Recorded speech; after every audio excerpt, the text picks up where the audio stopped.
शिक्षण चैप्टर चल रहा था, उसमें हम लोग पढ़ेंगे।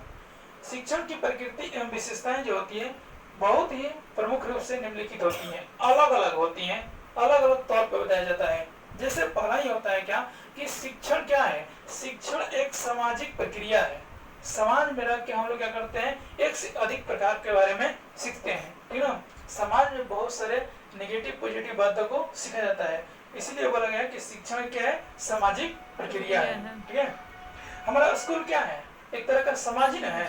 हमारा घर क्या है, एक तरह का समाज है। उस समाज में हम लोग रहकर क्या करते हैं, बहुत सारी चीजों को सीखते हैं, समझते हैं, ठीक ना। दूसरा बोला गया शिक्षण एक विकास की प्रक्रिया है। बच्चे के विकास में शिक्षण का कार्य करता है, नहीं करता है। बच्चा जितना सीखेगा उतना क्या करेगा, वो विकास होगा उसका। उस विकास को क्या बोलेंगे कि बहुत अच्छा पढ़ाया जा रहा है, बहुत अच्छा इसका विकास है। इसका मतलब कि शिक्षण वहां पर अच्छा हो रहा है, ठीक है।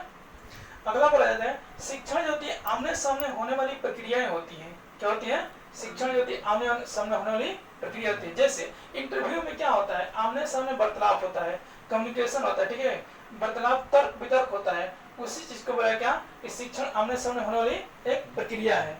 अगला बोला गया क्या कि शिक्षण कला और विज्ञान दोनों है। क्या है, शिक्षण कला और विज्ञान दोनों है। यानी कि पहले आप लोग बता चुके हैं और पढ़ा चुके हैं क्या चीज, ये सिखाने की जो कला होती है ना, हाँ, वो हमारे शिक्षण की अकॉर्डिंग आता है, ठीक है। सबसे इंपॉर्टेंट ये होता है कि शिक्षण एक भाषाई प्रक्रिया है। कैसी प्रक्रिया है, भाषाई। हम हर क्षेत्र में शिक्षण को क्या कर सकते हैं, सीख सकते हैं, नहीं समझ सकते हैं, बता सकते हैं। हर भाषा के माध्यम, जैसे हिंदी, अंग्रेजी, उर्दू, संस्कृत, जो भी हो, अपना अनेक तरह से शिक्षण प्रक्रिया हम लोग क्या कर सकते हैं, ज्ञात कर सकते हैं, ठीक है। अगला हम लोग हेडिंग ये है, सॉरी, अगला क्या है, अगला है कि शिक्षण। शिक्षण क्या है, तो शिक्षण एक अंतःक्रिया दिया है। हाँ, शिक्षण एक अंतःक्रिया। शिक्षण एक अंतःक्रिया क्या है, प्रक्रिया है, ठीक है। अंतःक्रिया मतलब जो भी आप सीख रहे हैं उसको तर्क वितर्क करके सीख रहे हैं, नहीं उसमें मिलजुल के सीख रहे हैं, ठीक है। वही क्या है हमारा शिक्षण। अंतःक्रिया करने की है। अगला शिक्षण एक औपचारिक विधि है। ऐसे में जैसे मान लीजिए औपचारिक विधि क्यों बोला जा रहा है, क्योंकि शिक्षण में किसी भी समस्या को उपचारिक विधि या उपचार विधि, किसी कोई भी समस्या को पास आता है तो शिक्षण के माध्यम से क्या उसको दूर किया जाता है, नहीं। इसीलिए बोला गया कि शिक्षण क्या है, एक उपचार या उपचारिक विधि है, ठीक है ना। अगला बोला जाता है कि शिक्षण एक उद्देश्यपूर्ण प्रक्रिया है। हम जैसे तुरंत पहले बताए थे क्या कि शिक्षण जो है किसी भी लक्ष्य को प्राप्त करने के लिए उद्देश्य रखते हैं, नहीं हमारा ये उद्देश्य, हम इस चीज को पूरा कर सकते हैं, तो उद्देश्यपूर्ण प्रक्रिया है। शिक्षण क्या है, एक त्रिध्रुवीय प्रक्रिया है, ठीक है। शिक्षण क्या है, एक त्रिध्रुवीय प्रक्रिया है। समझिए त्रिध्रुवीय प्रक्रिया में कौन कौन आते हैं लोग, तीन शिक्षक, तीन लोग आते हैं। ये पहले बताए भी हैं। एक आते हैं कौन सी, टीचर, एक आते हैं स्टूडेंट, एक आता है पाठ्यक्रम, क्या होता है सिलेबस, यानी कि पाठ्यक्रम। इस तीनों का मिलाव होता है, जुड़ाव होता है, नहीं तीनों एक दूसरे से संबंधित होते हैं। मान लीजिए कि बहुत सुंदर अच्छे पढ़ाने वाले टीचर हैं और उनके पास क्या हो, स्टूडेंट ही नहीं हो, तो कोई नहीं हुआ। बहुत अच्छे क्या है, टीचर भी है स्टूडेंट भी है, लेकिन दोनों है, टीचर और स्टूडेंट बहुत अच्छे अच्छे हैं, है नहीं, लेकिन उनके पास कोई एक सिलेबस नहीं हो, बिना सिलेबस के वो पढ़ा रहे हैं, टीचिंग करा रहे हैं, शिक्षण करा रहे हैं, तो ये प्रक्रिया अधूरी मानी जाएगी, है कि नहीं। विदाउट सिलेबस का हो सकता है नहीं, तो तीनों का होना जरूरी है।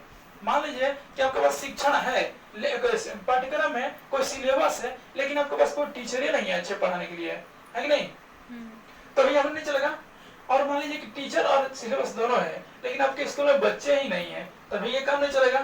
इसका मतलब कहने का है कि टीचर और छात्र, ठीक है, स्टूडेंट, शिक्षक, छात्र, पाठ्यक्रम, जो विषय वस्तु हमारा, ये क्या है, सब तीनों का रहना जरूरी होता है। उसी का बोलते हैं त्रिध्रुवीय प्रक्रिया बोलते हैं। ऐसा में अगला समझिए, अगला कह रहा है कि शिक्षण एक निर्देश की प्रक्रिया है, निर्देशन देने की प्रक्रिया, एक मार्गदर्शन देने की प्रक्रिया होती है। कौन सी, शिक्षण, ठीक है।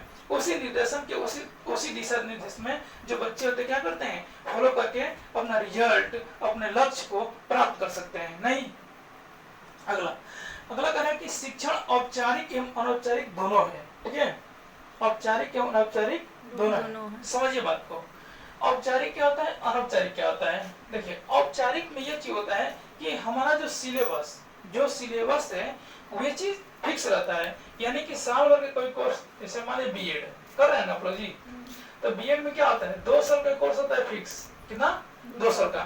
तो 2 साल का जो सिलेबस होता है हम लोग का ये फिक्स होता है कि नहीं, और 6-6 महीना का होता है। बिहार में कहता है साल भर पे, ठीक है। तो साल भर का सिलेबस फिक्स है और ये भी साल भर का सिलेबस फिक्स है, ठीक है। तो सिलेबस के अकॉर्डिंग जो भी हम स्कूल में यानी कि कॉलेज में जो भी सीखते हैं, ठीक है, उसको क्या बोलते हैं, औपचारिक। क्या बोलते हैं, औपचारिक, ठीक है। और क्लास के अकॉर्डिंग और स्कूल के अंदर बट क्लास के बाहर, स्कूल के अंदर बट क्लास के बाहर, उस चीज को बोलते हैं अनौपचारिक प्रक्रिया। जैसे स्काउट गाइड, ठीक है, एनसीसी। उसके बाद जो प्रेयर होता है ना सुबह का, मॉर्निंग में जो प्रेयर होता है क्लास लगते समय, उसको भी किस में रखते हैं, अनौपचारिक रूप में, ठीक है। जो हमारा टीसी होता है ना, जो टीसी निकाला जाता है उसको लिखा रहता है क्या कि प्रत्येक बच्चे का क्या कि इनका आचरण क्या है, उत्तम है। आचरण क्या है, उत्तम है। तो देखते हैं उसमें दोनों रहता है, औपचारिक और अनौपचारिक के दोनों को लिख दिया जाता है नहीं। जैसे कोई गेम हुआ, हाँ, तो कोई अंताक्षरी करवा रहे हैं, कोई गेम करवा रहे हैं, कोई बहुत सारी चीज होता है, नाटक करवा रहे हैं, हाँ, एनसीसी स्काउट पंजाबी के, तो ये सब किस में आता है, अनौपचारिक में, क्योंकि क्लास से बाहर होता है, स्कूल का अंदर ही होता है, ठीक है। अगला कहता है कि शिक्षण एक कौशलपूर्ण प्रक्रिया होती है, यानी कि उसमें क्या होता है बताया था आपको हिंदी में, क्या चीज कि 4 कौशल होता है नहीं, चारों कौशल को विकसित करने के लिए जो प्रक्रियाएं, जो नियम, जो विधि बताया जाता है उसको क्या कहते हैं, शिक्षण कहते हैं। कोई दिक्कत अगर समझ में, यानी कि शिक्षण की प्रकृति और विशेषता सब समझ में गया, कोई दिक्कत, ठीक है।